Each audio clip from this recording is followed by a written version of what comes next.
Hello, hello.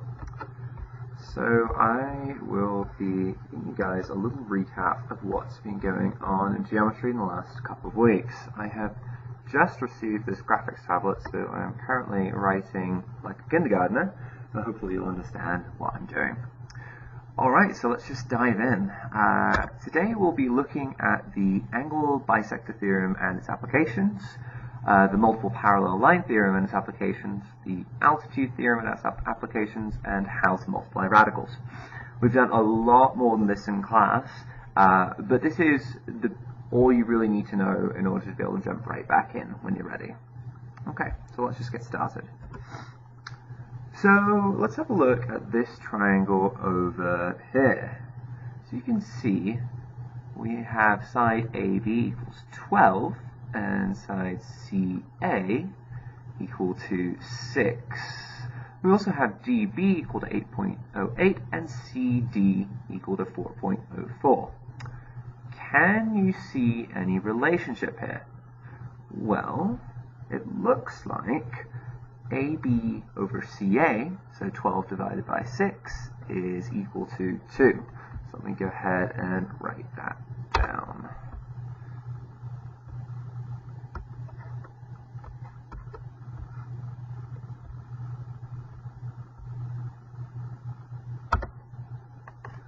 So we have AB over CA is equal to 12 over 6, which is equal to 2. But we also have that DB over CD is equal to 8.08 divided by 4.04, which is also equal to 2. This is no mere coincidence. Although we won't be proving the theorem here, basically what it says is if you have an angle bisector, and again, angle bisector just means that you can split an angle into two equal pieces. So this angle here is exactly equal to this angle here. And if you have this angle bisector, the ratio between the two sides that make that angle will be the same ratio as the two sides formed by the angle bisector. This may sound a little bit confusing at first, but it will actually feel quite easy once you get to a couple of examples. So let's go on and have a look at an example. So here we have a triangle with side 8 and a triangle with side 12. And we've got a nice angle bisector here, bisecting angle A. And once again, that means that this angle here is equal to this angle here. We want to figure out what x and y is. Well, if you remember from before, we have 12 over 8 is equal to y over x. Now, it's really important that you see that this 12 corresponds to this y, and this 8 corresponds to this x. It will always be this way. Make sure that you get the order right. So it's y over x and not x over y. Now what we want to try and do is figure out what x and y are. But this is one equation with two variables, which means we will not be able to get a solution. So it would be good if we can try and figure out what x is in terms of y. Well, we have this whole side right here, BC, equal to 15, which means that x plus y, which is basically this distance here plus this distance here, is equal to the whole length CB. But we know that that is 15, so x plus y equals 15. And we can rearrange this, we can minus y to both sides, and we get x is equal to 15 minus y. Now we are well on our way to being able to solve this problem here. So instead of writing x in this equation here, we can write 15 minus y, just using the rule of substitution. So we get 12 over 8 is equal to y over 15 minus y. Now, if you're a little bit confused by this point, what I would recommend is stop the video and rewind and closely look to see what I just did. Just to recap, all I've done is set up this ratio that it's given by the angle bisector theorem, and solve for x in terms of y, so that I reduce this equation here to this equation here with just one variable. From here I can simply cross multiply. So let's just get a different pen color here. Let's go ahead and make that red. And when we cross multiply, we want to multiply this bottom bit up to here, and this bottom bit up to here. So we end up getting 12 times 15 minus y is equal to 8 times y. And we can use the distributive property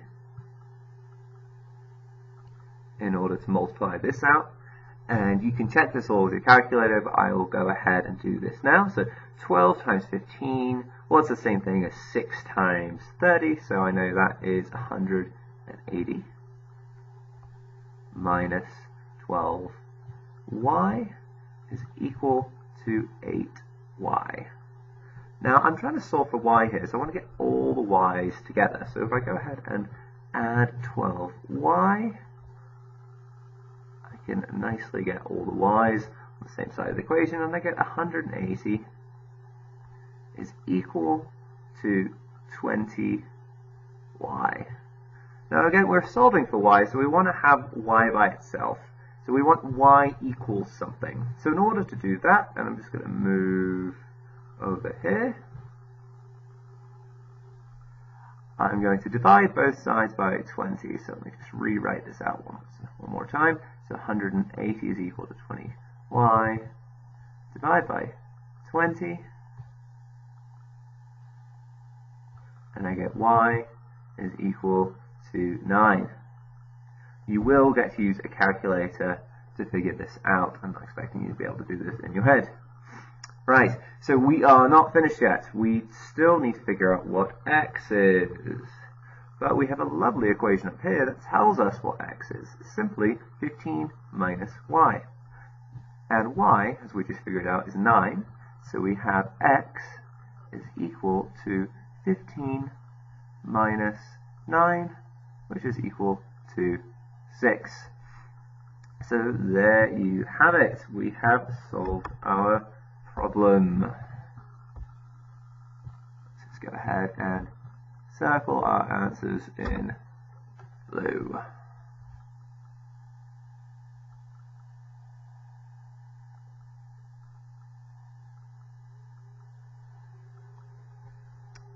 Excellent. And I really advise you to watch this part again if it didn't make sense.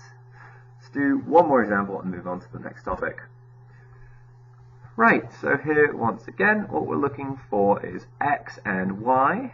We have an angle bisector here, so we know that this angle and this angle are exactly the same, and we can go ahead and set up our ratio. So it's 15 over 8 is equal to y over x.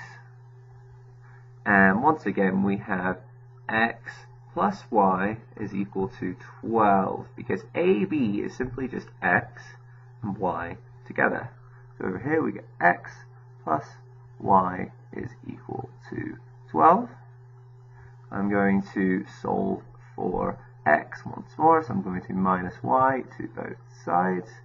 These cancel, and I get x is equal to 12 minus y. I'm going to go ahead and substitute in for x, so I get 15 over 8 is equal to y over 12 minus y. Cross multiply once again. Just going to go through this quickly this time, and I get 15 times 12 minus y is equal to 8y. Now 15 times 12, we get 180 once again, minus 15y is equal to 8y. Let me just check my math there really quick. So we get 12 times 15 is the same as 6 times 30. Yeah, it's at 180. I think that was the same one from last time. Okay, so nice and easy. So now we need to add 15y to both sides to get all the y's together. These guys cancel. We get 180 is equal to 23y. Now you may notice that this is not going to be as pretty as the last one. So let's go up here, and I'm going to divide by 23 once again. I'm just going to go ahead and write that out. So I'm just going to get y is equal to 180 divided by 23. I'm just going to get my calculator out really quick and figure out what that is. Looks like it's going to be something really nasty. So I get 180 divided by 23, which is equal to 7.83. So don't be afraid if you get answers that seem a little bit funky. Alright, and once again to solve for x, we get x is equal to 12 minus y, which is equal to 12 minus 7.83, which is equal to 4.17. And I'll go ahead and circle my answers. This time let's go ahead and circle them in red.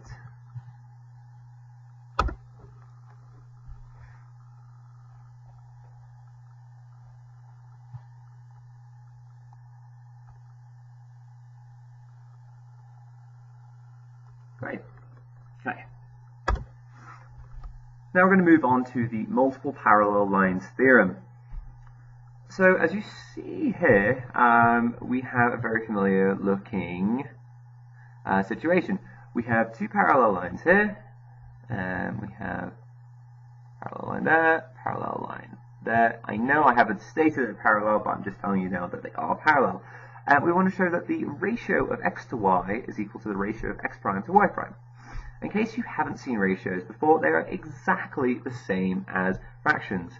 So I'm just going to convert this into a fraction. So that is x over y equal to x prime over y prime. And we want to show that this is the exact same thing as the ratio of x to x prime equal to the ratio of y to y prime. So let's translate that just to make our lives a little bit easier.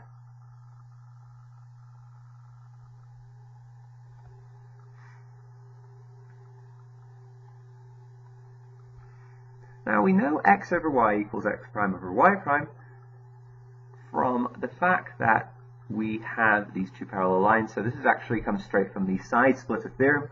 If you don't remember the side splitter theorem, that's okay. Just remember that we were doing a lot of work with ratios last block, and we found out that the ratio of x to y is equal to x prime to y prime. But now we want to show that the ratio from x to x prime is the same as y to y prime.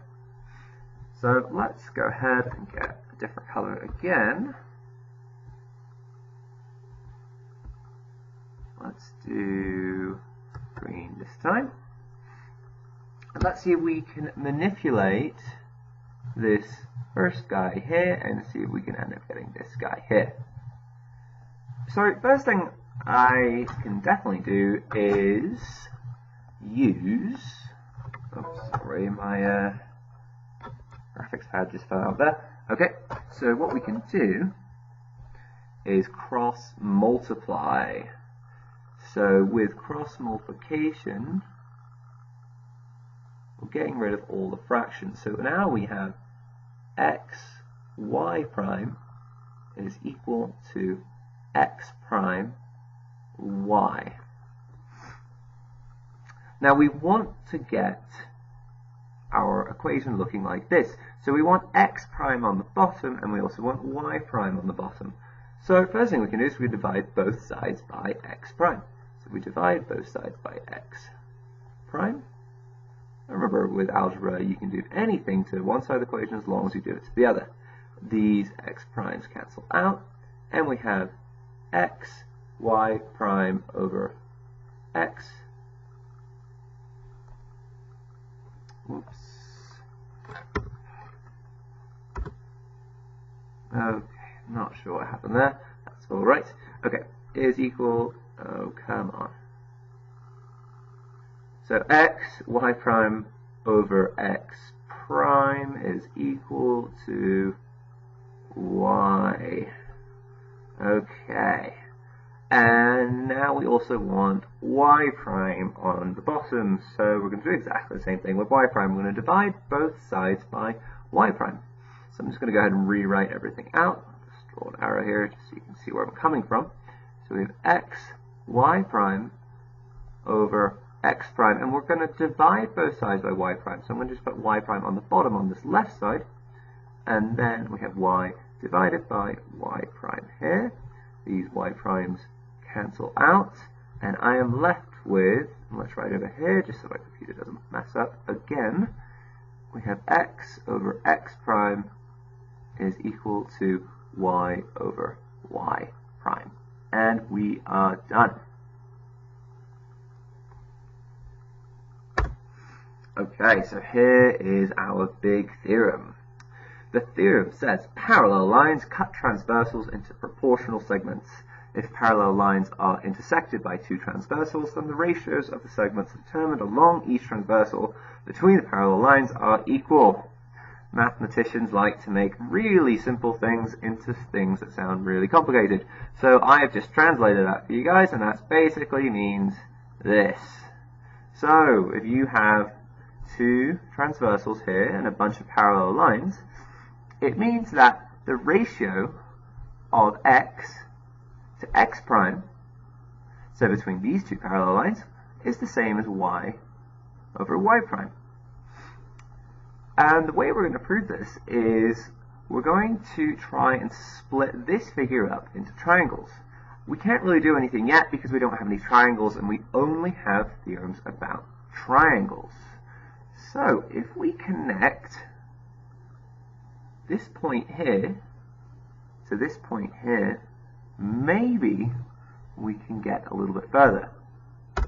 So here I've done just that. I've connected this point here to this point here, and I'm going to label this side length as A and this side length as B. If you notice, now we have actually 4 triangles. So we've got a big triangle here, and I'm going to try very carefully to make this look semi-decent. We've got this triangle here. This graphics tablet is really hard to use. Okay, and let's use a different color now.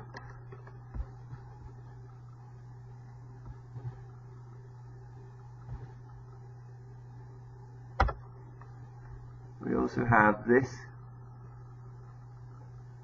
big triangle up here.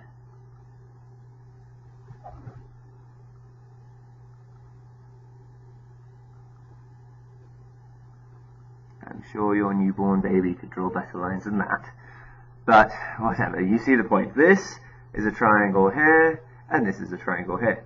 And we actually have 2 sets of triangles. We have this large triangle, and we also have this smaller triangle right here. And once again, we have a large triangle and this smaller triangle over here. And we know quite a lot from the side splitter theorem.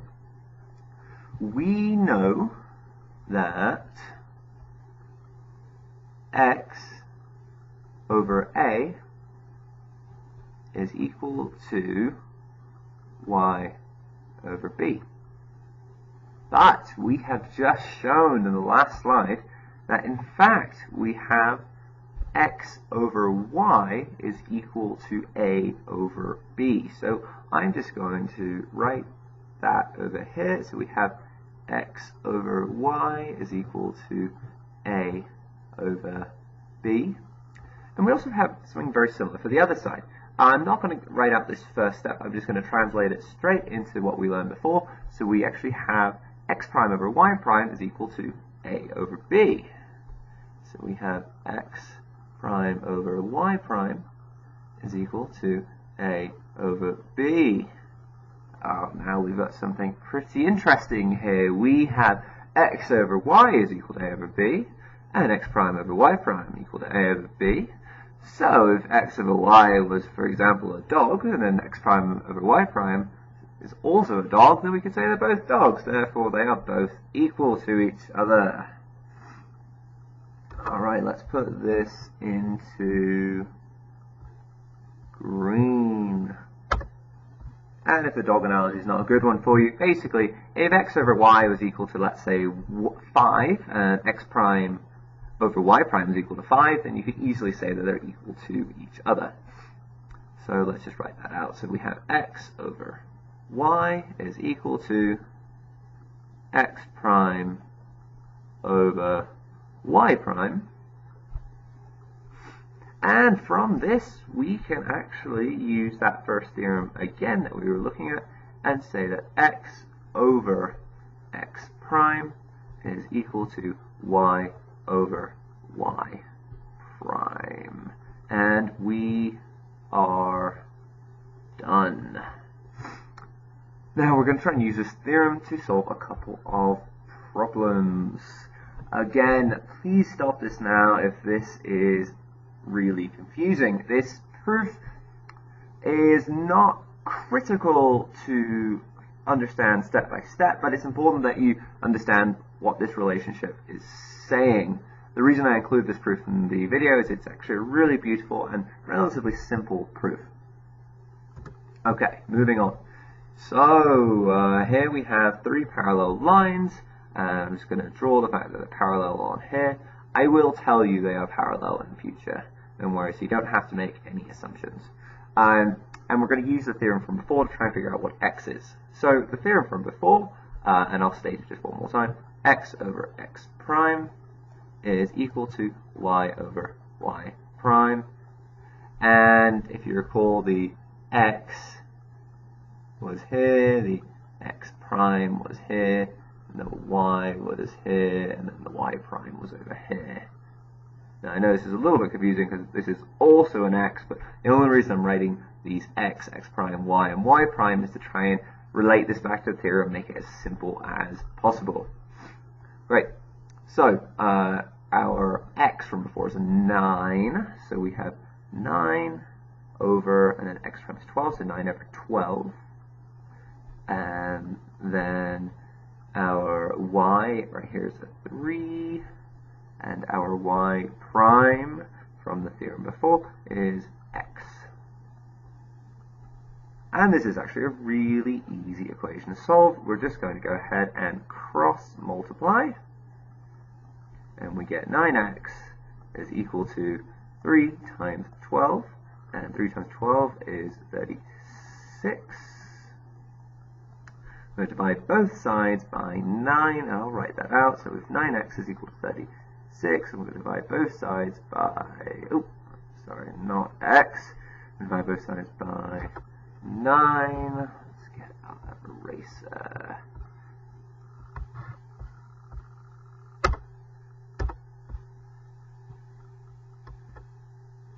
Again, this is really new to me, so I am not perfect at it yet.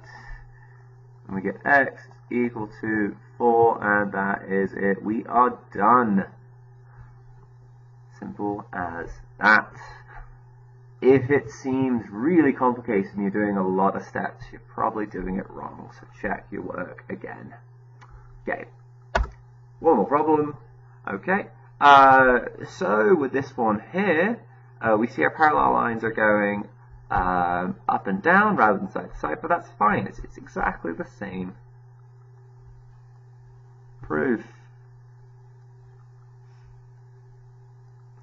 Now this time our, if we're going to use our theorem, this would be our x, this would be our x prime, this would be our y, this would be our y prime, and I'll write the theorem one more time. So we have x over x prime is equal to y over y prime.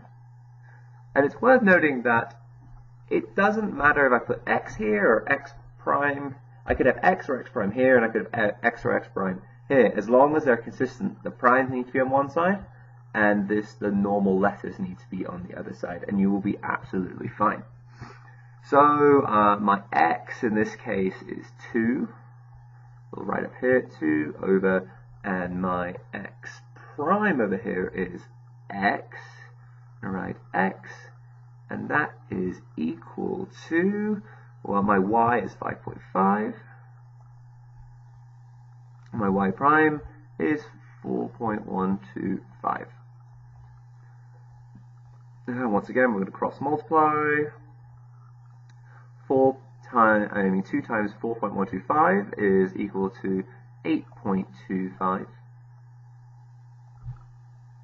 And then we just have 5.5 times x. To get x by itself, just divide both sides by 5.5.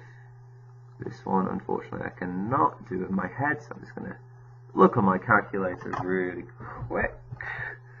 So that's 8.25 divided by 5.5 is equal to 1.5. And that's it. Really not too bad. Okay, moving on. We covered something called the altitude theorem in class. So in order to know what the altitude theorem is, we've got to go through a few definitions first. So the hypotenuse of a triangle is the longest side of a right triangle. We will be dealing with only right triangles in this section. The way I like to think of it is, it kind of sounds like hippopotamus, and hippopotamuses are very large. So your hypotenuse is your largest side. So if we look at this triangle here, FGE, the largest side is FE. The legs are simply just the other two sides of the right triangle. So the legs would be GF and EG. Now the new definition that we have is called the altitude. The altitude is a segment perpendicular to the hypotenuse connecting the hypotenuse to the right angle. So this is not as complicated as it may sound. So what we do is we draw a line from the right angle and we connect it to the longest side, which is the hypotenuse, EF, and we just make sure that the altitude, which is GH here, is perpendicular to EF. And remember, perpendicular makes right triangles. And if you put a hypotenuse down on it, if you put the right triangle down on its hypotenuse side, you can see the altitude is actually just the height of the triangle. It's how high this angle here is off the ground. So it's directly from the ground up to this angle here. So once again, GH is our altitude. Now the altitude theorem. The altitude of a triangle splits the triangle into two similar right triangles that are also similar to the original triangle. So if you remember, similar basically means it's exactly the same shape with exactly the same angles, but we just expand it or shrink it. So what we're saying is, if you were to expand this triangle here, HGF, it would look exactly like this one, EHG. Of course, you'd have to rotate this one by 90 degrees, but they are exactly the same. And not just that, if you expand FHG even more and rotate it maybe a little bit more than 90 degrees, you'll get exactly FGE, which is the big triangle. Okay, so first of all, does the altitude split the big triangle into two right triangles? Well, yes it does, because by definition, the altitude makes a perpendicular is perpendicular to FE, which means we're creating two right angles, and any triangle with a right angle is a right triangle. So far, so good. Now, if you may remember, in order to prove two things are similar, we have three different theorems. We have side, side, side, side, angle, side, and also angle, angle. This time, we're going to go with angle, angle. So let's first try and show that HGE is similar to GFE. So we want to show that triangle GHE is similar, and similar we just draw like that, is similar to triangle FGE.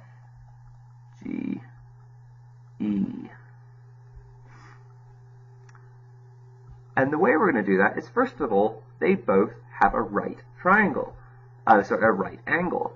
And because of that, we have one angle the same. So, right angles. So that's one angle. And we can see they both share angle E. So we have share angle E. And there we go. By AA, we have proved it. So now we've proved that GHE is similar to FGE. Now we want to prove, and we'll do this one in a different color.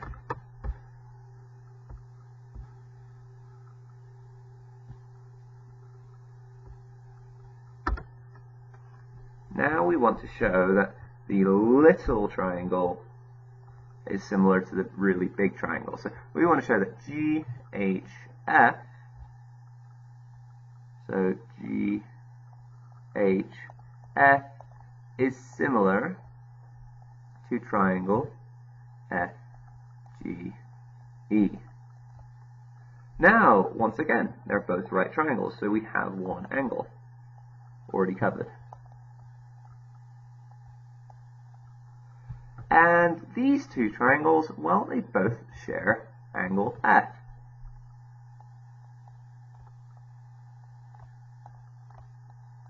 So once again, by AA, we have proved it. One last thing we have to do, and let's pick another color for this.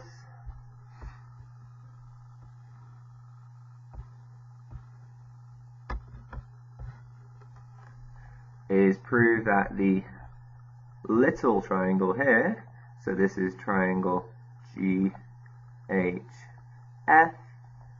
is similar to the medium-sized one, which again is GHE. So it's this one, GHE. Well, we know they're both similar to the big triangle, and if they're both similar to the same thing, they have to be similar to each other. So we've actually already proved this.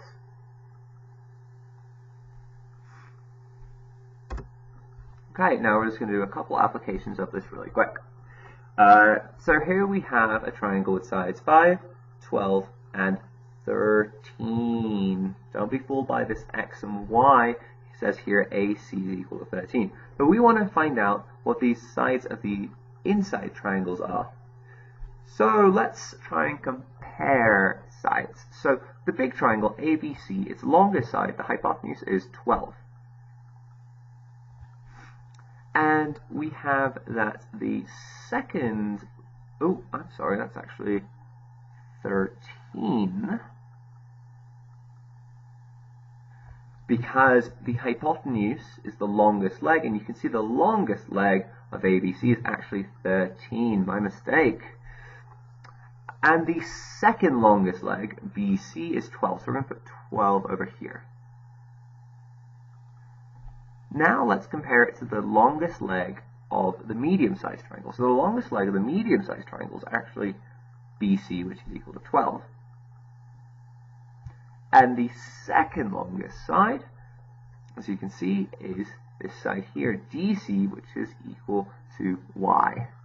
So we want to figure out y, we're simply going to cross multiply, and we get 12 times 12, which is equal to 144, and we also get 13y. So we get 13y is equal to 12 times 12, so 13y is equal to 144, and y is equal to 144 divided by 13, and I am not smart enough to do that in my head, so let me check it really quick. It's 11.08. So this is equal to 11.08. Good. And very similarly, we can figure out the rest of these sides. So let's split this page up a little bit here. Let's see if we can figure out what z is now. Okay, so once again, we have the longest side of the big triangle is 13. And now let's have a look at the shortest side of the big triangle. The shortest side of the big triangle is this one here, 5. So we're going to put 5. Once again, as we were talking about the longest side of the big triangle, we're going to talk about the longest side of the medium triangle, which is 12. And now the shortest side of this triangle here, so BDC, the middle triangle, is z. So we're going to put z over here. And very similarly, we're going to cross multiply, so we get 13z is equal to 5 times 12, so 13z is equal to 60. So z is equal to 60 divided by 13, which is equal to 4.62.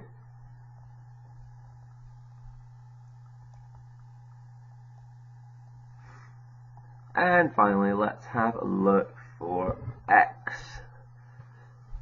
So x appears to be the smallest side of the smallest triangle. So let's go back and use the biggest triangle as a reference point. So let's use the biggest side of the biggest triangle, which is 13. And let's use the smallest side of the biggest triangle, which is 5.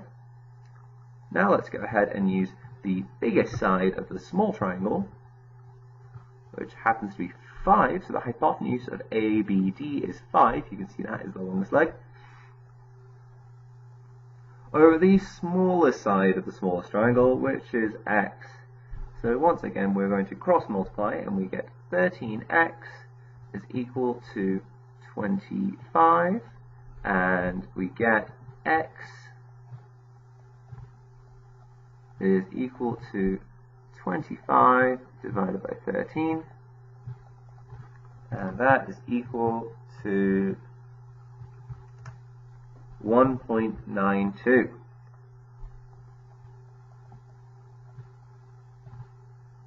Right, we've solved for z, x, and y.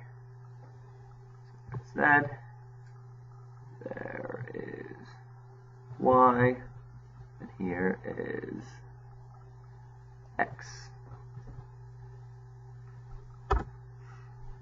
Okay, our final topic. We are nearly finished. So next week in class we are going to be trying to prove Pythagoras' theorem, which is a squared plus b squared is equal to c squared. You have probably seen this theorem since 6th grade, but you've never known why it is the way it is. And we are going to try to do that in our class next week. But in order to get there, we've got to look at something called radicals. So radicals are numbers in the form of the square root of something. So the square root of a, where a is just some number. Examples of this is square root of 5, square root of 3, and the square root of 25. The square root of numbers are either whole numbers, like the square root of 25 is 5, and just as a reminder, the square root is what number times itself equals the number under the square root. So the square root of 25 is 5 times 5. But if you have the square root of something like 5 or the square root of 3, you won't be able to find two whole numbers that are the same that multiply to get to these numbers. They actually turn out to be irrational numbers. So they're numbers that go on forever and ever and ever. For example, like 1.3245,743, on and on and on forever. And not only do they go on forever, they also have absolutely no pattern whatsoever. So something like 1.7326 and the 26262626 repeats forever and ever can actually be represented as a fraction, is not considered an irrational number. So the square root of almost every single number is a number that has absolutely no pattern and goes on from infinity to infinity. So this is actually pretty insane. So when we deal with these numbers, we best make sure we're doing things right, because there's no way we can even approximate them, and your calculator is always going to have some error. So most of the time when we're using radicals, we're actually going to leave things in radical form. But before we get to that, I've got a couple of rules.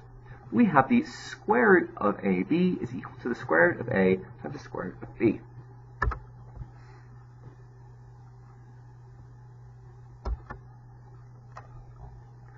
So what that means is if we have a number like, for example, the square root of 36, we can say that's equal to the square root of 4 times 9. All I did here was just say that 36 is the same thing as 4 times 9. And that means we can split this up into the square root of 4 times the square root of 9. And the square root of 4 is 2, because 2 times 2 equals 4. And the square root of 9 is 3, because 3 times 3 equals 9. It's equal to 6. But hey, the square root of 36 is equal to 6, because 6 times 6 equals 36. So I'm just validating that this rule is in fact correct. We will not be proving this in this video, as it's pretty complicated and not really relevant to its actual applications. And we also have exactly the same thing for dividing.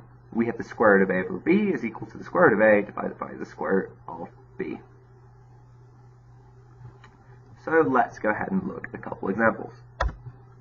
First, we have the square root of 5 to the 10th power. What we want to try and do is try and simplify this down as much as possible.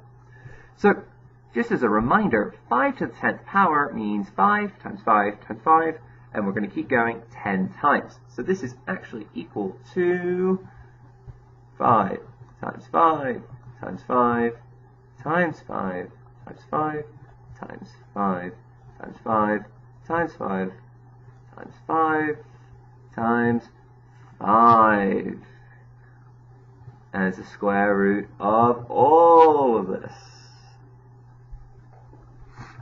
Now, what I'm going to do is I'm going to go ahead and split these up into some groups. So we have a group here, so 5 times 5. We've got a group here, 5 times 5. We've got a group here, 5 times 5. 5 times 5. 5 times 5. Now, once again, we're going to do the square roots of 5 times 5. That's the first group.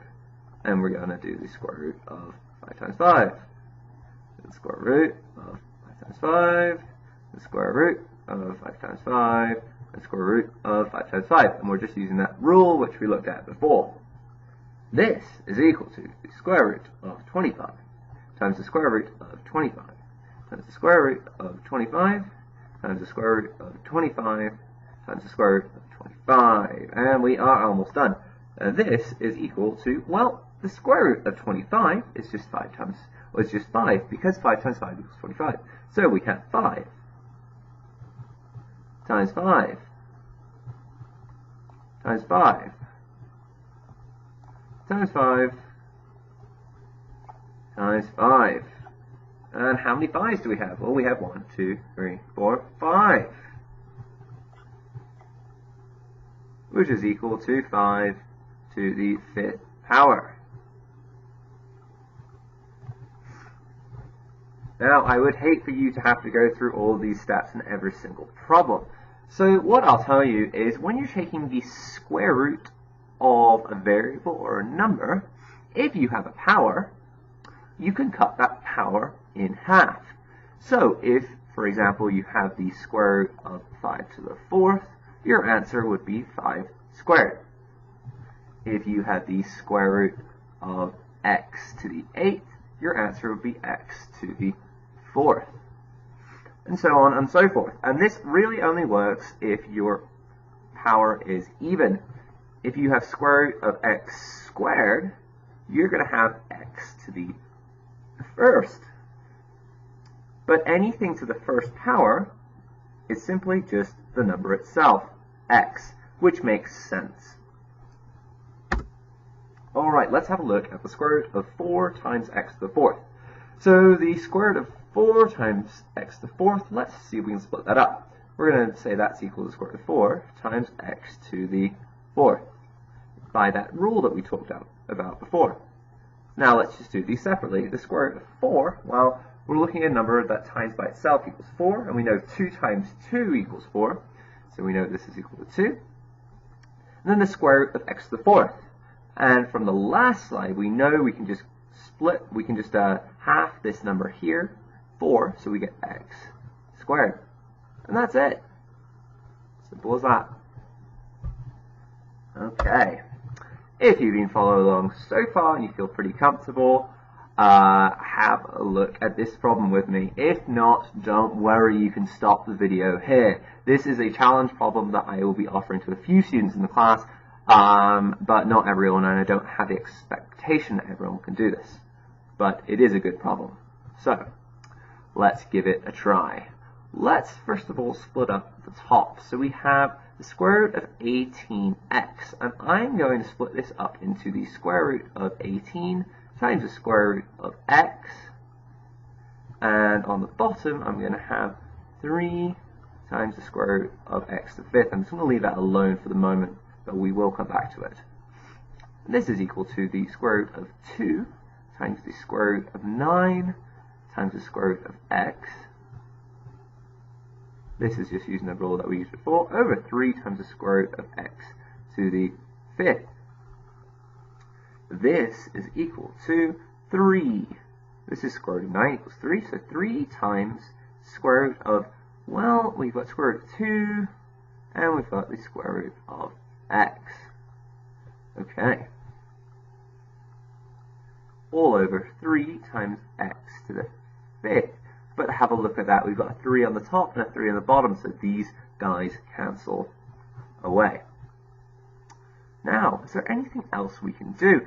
First, it may look like no, because we can't really do anything with x to the 5th, but I'm going to do a little trick. So, if we have square root of 2 times square root of x over square root of x to the 5th, I'm going to multiply the top and bottom by the square root of x.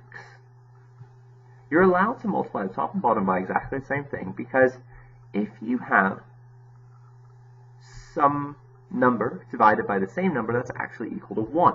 So 5 over 5 is equal to 1 over 1, 6 over 6 is equal to 1 over 1, and if you times anything by 1, you get the same number back. So I'm actually not breaking any rules by timesing the top and bottom by the square root of x. And let's see what we get here. So this is going to be equal to square root of 2 times, well, the square root of x times the square root of x is actually the square root of x squared. All over, well, I've got the square root of x times x to the 5th, and using the law of exponents, I have the square root of x to the 6th. But this is equal to, well, I can half the square root, I can half this 2, which gives us 1. So we get square root of 2 times x to the 1st power. But like I said before, the x to the 1st power is just x, so x. And here we're going to half this 6, so we get x cubed. And we can simplify this down a little bit. So x divided by x cubed, we can divide both top and bottom by x. And we end up getting square root of 2 over x squared. Right, if you followed this, well done. If you didn't, don't worry. I'm happy to work with you on this kind of problem, but this is not an expectation for everyone. But if you can do this, you're in really good shape for the next video I will be posting in 2 weeks' time. Alright, well, that is all from me for today. Thank you guys very much, and I will hopefully see you guys pretty soon. Bye.